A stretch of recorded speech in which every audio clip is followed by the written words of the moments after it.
Assalamu alaikum wa rahmatullahi ta'ala wa barakatuhu. Windande men hande ko siftinde nde ɗo deftere ɓurde defte fof, kono hande ni nogas e jeeɗiɗi korka jippi walla jippodino. Ko deftere haala Allah hawrama ko kayre ɓuri wawde jangede e aduna he. E kala deftere ko haala Allah ka julɓe jippinana, nyawoje adiɓe e wattindiɓe. Alqur'ana jippima duuɓi nogas e tati. Alhamdulillah ari hen laabi nogas e tati. Hen cimoji joyi huɗɗori ko alhamdulillah.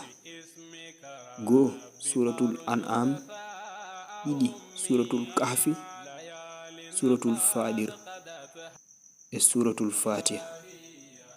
Hizibaji capanɗe jeegom, cimoje temdere e sappo e nayi, hen capanɗe jeetati e jeegom jippi ko Makka, hen nogas e jeetati ko Madina. Ko deftere hewnde moƴƴereji e baraji, sabu kala mo jengi hen harfu ina daña baraji sappo. Alif ko harfu, lam ko harfu, mim ko harfu. Yo Allah yet en moƴƴereji kaalaɗi hen. Amin. Hande ko hoore bir nogas e jeeɗiɗi korka yoga hen jeegom setto hitandi ujunnaje ɗiɗi e nogas e nayi.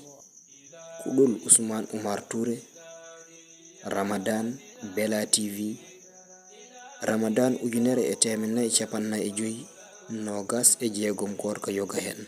اسمك ربي أرجو رثاء أمي ليال قد قدت.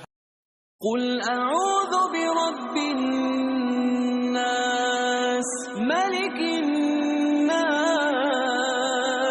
إله الناس من شر الوسواس الخناس الذي يوسوس في صدور الناس من الجنة والناس.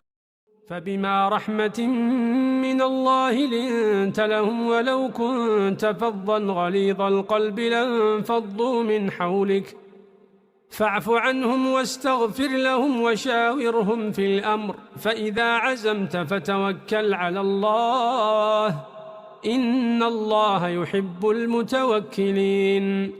إن ينصركم الله فلا غالب لكم وإن يخذلكم فمن ذا الذي ينصركم من بعده وعلى الله فليتوكل المؤمنون. وما كان لنبي أن يغل ومن يغلل يأت بما غل يوم القيامة ثم توفى كل نفس ما كسبت وهم لا يظلمون.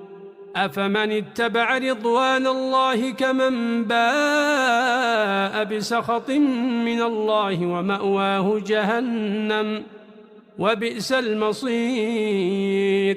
هم درجات عند الله والله بصير بما يعملون.